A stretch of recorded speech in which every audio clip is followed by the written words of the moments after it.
I worked in technology for 37 years. As a civil servant first of all, and then I joined a firm called Anderson Consulting, who then became Accenture.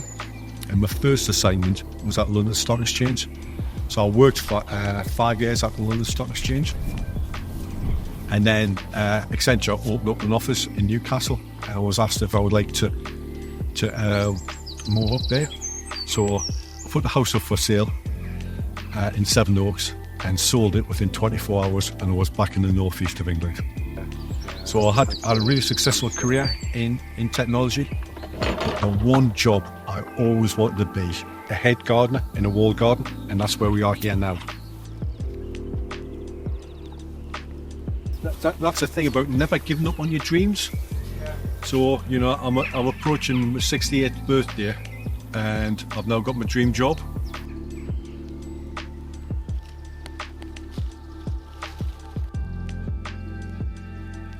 It's interesting whether or not I could have done this earlier in my life. It would have certainly been easier from a physical point of view, doing it earlier in your life. My body, when I was a 25-year-old, is certainly better than what it was when I'm a 68-year-old. Having said all that, one of the things you get as you get older, you get better perspective on things, you get more knowledge, you get more insight, and I used to tell people the future is grey hair and no hair. So when I got to 60, I used to tell people I retired. I now tell people I had a career change. So we're actually outside the walled garden now. The reason we picked this site is because there's an area we can develop into a restaurant and a hotel, but it's right next to the walled garden. So whilst I think the walled garden is the single most important thing, clearly I'm just here to provide fresh vegetables, fruit, flowers and herbs for Alex. And this is where Alex's dream is being created here. So this building here is a single-storey 1970s building. It used to be owned by the university, and this is where they used to do their agricultural research. Once it's knocked down, there's going to be a single-storey restaurant built here, and in front of it is going to be 12 luxury rooms.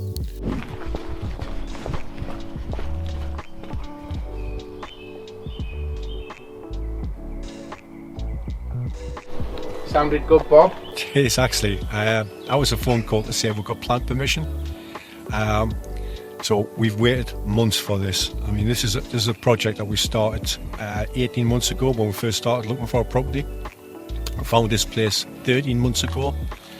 At that stage, we had to engage with architects, builders, specialists, ecologists, heritage people, structured engineers, and then we started liaising with Northumberland County Council, going through the pre-plan application, the plan application, and now, 13 months after finding the place, we've got plan permission, which is amazing, absolutely amazing.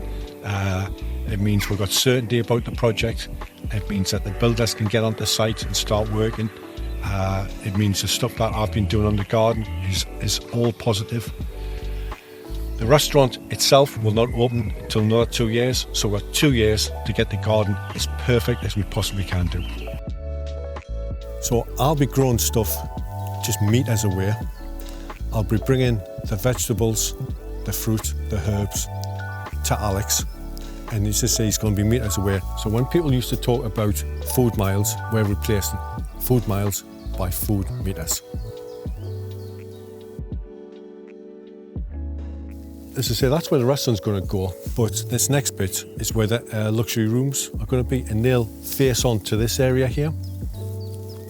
And what we're going to do here is we're going to landscape this a little bit.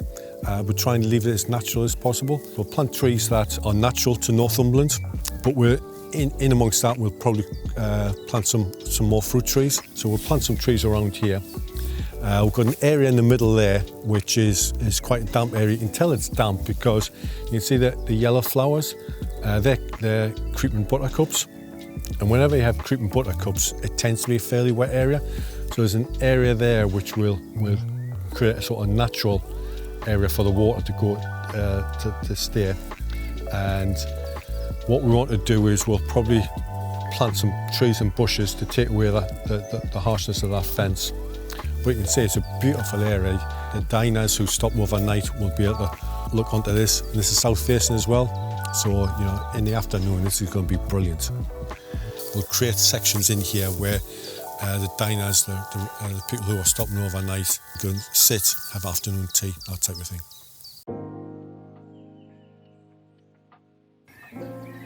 So here we've got an apple tree, and the variety we've got is called Scotch Bridget. There's an apple on there. Now, we took a lot of the flowers off, but we've obviously missed them. So what I'm going to do is I'm going to take that off. What we don't want it to do is to grow fruit this year. What's promising from my point of view is you can only have fruit if it's been cross-pollinated by another variety. So we have different varieties set up here where they can cross-pollinate against each other, and despite having an awful spring and early summer, in terms of rain, it feels as if it's rained for 6 or 7 months now. So the whole country's had really bad weather. And one of the things you're always worried about when you're growing fruit trees is whether or not, when it produces the flowers, there's enough pollinators around to transfer the pollen from one fruit tree to the other, so that the flowers get pollinated and then you produce fruit. So what's encouraging for me, even these are 1-year-old maidens, wouldn't have produced as many flowers as they're going to produce in years to come. We're still getting some pollination happening. So we'll keep an eye on that. This is something we don't want to see. This time of the year, the sort of late spring, early summer, you get what's called the codling moth, and they're like apple trees. I don't think they like pear trees as much as apple trees. And basically, what we've got to do is just got to take all that off, because they're not good. Because what they'll do is, if there's been fruit on there, they would have started eating into the fruit, which isn't good. But in this instance, you know, we've seen some healthy trees. It's also good for our first year. You know, one of the things we're trying to find out is what it's like here. You know, what are the things that are going to cause us problems. You know, down to things like, you know, what's the drainage like. What parts of the garden are warmer than the other parts. Have we got any heat areas? But one of the things we want to do is take all this sort of stuff off. This tree will recover. This is a pear tree. Again, looking at the trunk, this has been established for a long time. You know, we are in Northumberland, which isn't usually the best place for you know, we're not the garden living in somewhere like Kent, so, you know, it tends to be a little bit colder, a little more windier, less sun. But what we see here is a pear tree that's produced an awful lot of fruit. And as I've said before, but this is really encouraging from my point of view, that in this walled garden we've got trees that produce fruit.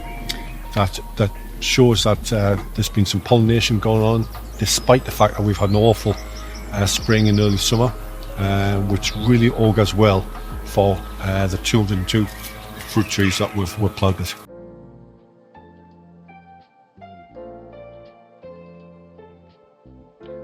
But in this orchard area here, what we're doing is we're growing as a bush. So the first thing we had to do in year one was we wanted to just cut the leader, prune the leader. And then what we're trying to do is encourage branches going out. And what we'll do in midsummer, if we ever get to midsummer, what we'll try and do is we'll pick the strongest branches, and then we'll start to prune it.